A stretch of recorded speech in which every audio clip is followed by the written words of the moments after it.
જમણા પગે ગુગરો બોધલ્યા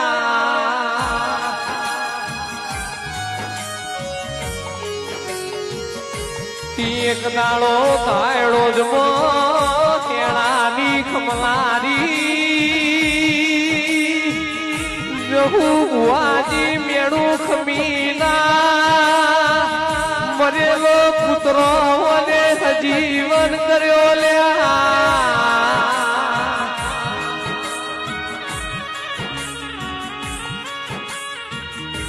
જહુ તું હાડા ત્રણ સંબંધની એવી કહેવાય તું હાડા ત્રણ તાલીની માતા કહેવાય